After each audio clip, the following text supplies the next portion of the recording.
আৰু তেখেতসকলৰ ক্ষেত্ৰত টেটৰ যিটো হৈছে হয় এইটো এনচিইআৰটিৰ কিছু গাইডলাইনৰ কথা ইয়াত আছে।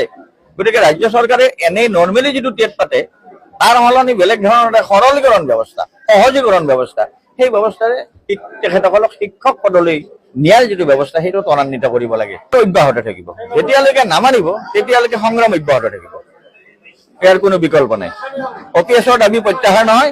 সদৌ অসম কৰ্মচাৰী পৰিষদৰ 1 নম্বৰ দাবী চনদৰ 1 নম্বৰ দাবী এইটো দাবী NPSৰ পৰা OPS হ'ব লাগে।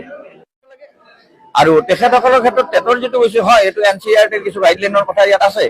গতিকে ৰাজ্য চৰকাৰে এনেই নৰ্মেলি যিটো টেট পাতে তাৰ সলনি বেলেগ ধৰণৰ এটা সৰলীকৰণ ব্যৱস্থা, সহজীকৰণ ব্যৱস্থা, সেই ব্যৱস্থাৰে তেখেতসকলক শিক্ষক পদলৈ নিয়াৰ যিটো ব্যৱস্থা সেইটো ত্বৰান্বিত কৰিব লাগে, অব্যাহত থাকিব। যেতিয়ালৈকে নামানিব তেতিয়ালৈকে সংগ্ৰাম অব্যাহত থাকিব, ইয়াৰ কোনো বিকল্প নাই।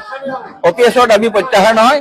সদৌ অসম কৰ্মচাৰী পৰিষদৰ 1 নম্বৰ দাবী চনদৰ 1 নম্বৰ দাবী এইটো দাবী NPSৰ পৰা OPS হ'ব লাগে।